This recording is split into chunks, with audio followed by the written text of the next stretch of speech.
Hello everyones, welcome to my channel. तो आज हम बनाने जा रहे हैं चाप की बहुत ही टेस्टी सी यमी सी और सभी की फेवरेट मलाई चाप। तो यहाँ पर मैंने लगभग 700 ग्राम चाप ली है, जिसको मैंने अच्छे से धो लिया था। अब इसको मैं एक भगोने में ट्रांसफ़र कर रही हूँ, क्योंकि अब मैं इसको बॉईल करूँगी। तो मैंने अपनी सारी चाप को भगोने में ट्रांसफ़र कर लिया है, जिनको मैंने धो के रख लिया था। अब मैं इसमें डालूँगी लगभग 2 गिलास पानी। इतना पानी हमें इसमें डालना है कि हमारी चाप जो है वो उसमें डूब जाए। अब इसमें पानी डालने के बाद अब मैं इसमें डालूंगी आधा चम्मच नमक। नमक डालने से जो चाप होती है वो अच्छे से फूल जाती है और ये सॉफ्ट भी हो जाती है। तो अब हम गैस की फ्लेम को करेंगे ऑन। गैस की फ्लेम हमें एकदम मीडियम ही रखनी है, ना बहुत हाई रखनी है ना स्लो रखनी है। तो यहाँ पर मैंने भगोना रख दिया है और यहाँ पर अब हमारी चाप जो है वो बॉयल होगी। तो जब तक हमारी चाप बॉयल होती है तब तक हम अपनी ग्रेवी के लिए कुछ तैयारियां कर लेते हैं। तो यहाँ पर मैंने लिए हैं 2 मीडियम साइज़ के प्याज, जिनको मैं अच्छे से छील के धो करके इनके 2 पीसेज में इन्हें डिवाइड कर लूँगी। अब 2 पीसेज में काटने के बाद अब हमें प्याज के जो है चौकोर चौकोर पीसेस काटने हैं। तो उसके लिए प्याज को पहले हमें लंबे लंबे 4 पीसेज में डिवाइड करना है। उसके बाद उन पीसेस को हमें छोटे छोटे 2 से 3 टुकड़ों में काट लेना है, तो प्याज हमारा चौकोर चौकोर कट जाएगा। इसी तरीके से हमें दोनों प्याज को अपने काट लेना है और उसके लच्छे हमें निकाल लेने हैं। तो यहाँ पर मैंने दोनों प्याज को काट करके उसके लच्छों को अलग कर लिया है, जिसे अब मैं फ्राई करूँगी। तो इसे अब हम साइड रख देते हैं। ग्रेवी के लिए मैंने यहाँ पर थोड़े से काजू भिगोए हैं। इन काजुओं को थोड़ी देर भिगोने के लिए मैं रख देती हूँ। यहाँ पर देख रही हूँ कि मेरी चाप भी बॉयल हो चुकी है, तो इसको निकाल करके हम अलग कर लेते हैं। इसको निकालते टाइम ये ध्यान रखिए कि चाप बॉयल होने के बाद बहुत स्लिपरी हो जाती है, तो बहुत ही ध्यान से निकालिए। तो यहाँ पर सारी चाप भी निकल चुकी हैं। अब इसको हम ठंडा होने के लिए साइड में रख देंगे। जब तक हमारी चाप ठंडी होगी हम अपनी ग्रेवी के कुछ एलिमेंट्स तैयार कर लेते हैं। तो जो काजू मैंने भिगोया था उसका मैंने पेस्ट बना लिया है। यहाँ पर मैंने लिया है 1 बंच धनिया, जिसको हम बारीक बारीक काट लेंगे। और इस धनिया और 4 मिर्चों का भी हमें पेस्ट बनाना है। इसका पेस्ट आप अपने हिसाब से तीखा रखिए कि आपको कितना तीखा पसंद है।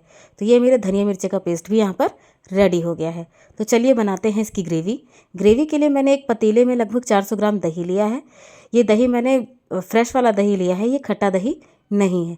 अब इसमें जो काजू का पेस्ट बना के रखा था हम उसको इसमें मिक्स कर देंगे। काजू के पेस्ट से जो ग्रेवी होती है उसमें क्रीमीनेस आती है, बहुत ही ज़्यादा क्रीमी हमारी ग्रेवी बनेगी। अब ये मैंने जो मलाई ली है ये हमारे घर के दूध की मलाई है। आप चाहें तो बाज़ार की मलाई भी या बाज़ार की जो फ्रेश क्रीम आती है उसे भी आप यूज़ कर सकते हैं। अब इन तीनों को डालने के बाद हमें अच्छे से इन तीनों को चलाते हुए मिक्स कर देना है। तो आप चाहें तो इसे चम्मच से चलाइए, चाहे आप इसे विस्कर से मिक्स करिए।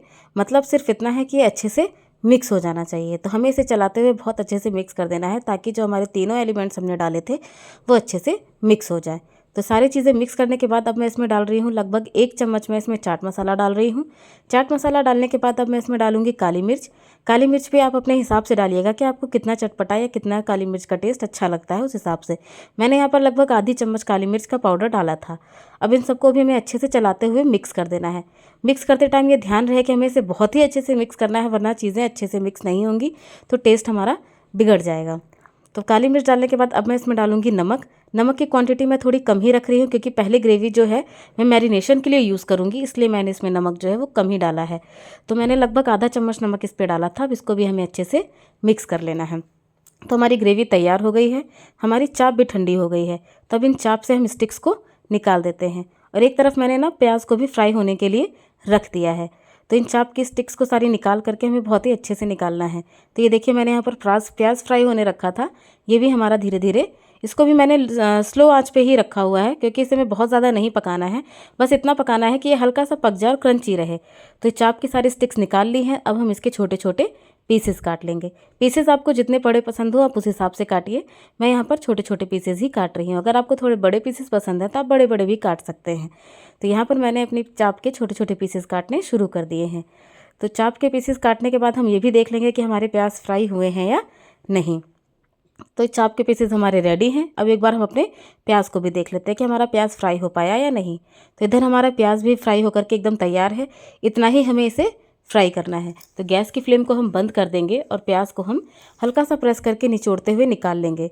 तो प्याज को जब भी हम निकालेंगे तो हल्का प्रेस करके निकालेंगे, ताकि जो इसमें एक्सेस ऑयल होता है वो रिमूव हो जाए और वो कढ़ाई में ही रह जाए। अब इसी कढ़ाई में हमें चाप को भी अपने फ्राई करना है। तो कढ़ाई को हम धोएंगे नहीं, इसको हम एज इट इज़ यूज़ कर लेंगे। तो सारे प्याज को निकालने के बाद हम इसको साइड में रख देंगे। अब जो हमने चाप के पीसेस काट के रखे थे इसको हम एक बाउल में ट्रांसफ़र करेंगे। बाउल में ट्रांसफ़र करने के बाद जो हमने ग्रेवी बना के रखी थी, अब उस ग्रेवी में से थोड़ी ग्रेवी हम इस चाप के ऊपर डाल देंगे, क्योंकि हमें चाप को मैरिनेट करना है। तो हमें इतनी ग्रेवी इसमें डालनी है कि हमारी चाप के जितने भी पीसेस हैं उस पर अच्छे से कोटिंग हो जाए। तो इसको हमें चला चला के अच्छे से इसकी कोटिंग कर देनी है और मैरिनेशन के लिए इसे हमें 10 मिनट तक साइड में रख देना है। तो अब जो हमारी बची हुई ग्रेवी थी उसमें जो हमने हरी धनिया और हरी मिर्च का पेस्ट बनाया था वो हम इसमें मिक्स करेंगे। तो ये आप इतना ही डालिएगा जितना आपको तीखा इसमें पसंद हो या जितना चटपटा आपको पसंद हो, क्योंकि बहुत ज़्यादा अगर ये ग्रेवी चटपटी हो गई तो भी इसका मज़ा बेकार हो जाता है। तो इसे बहुत ही संभल के हमें डालना होता है। इसको डालने के बाद अब मैंने इसमें डाला है आधे नींबू का रस। अब इसको भी मैं अच्छे से मिला रही हूँ। इन सबको अच्छे से मिलाने के बाद हम इसको साइड में रख देंगे।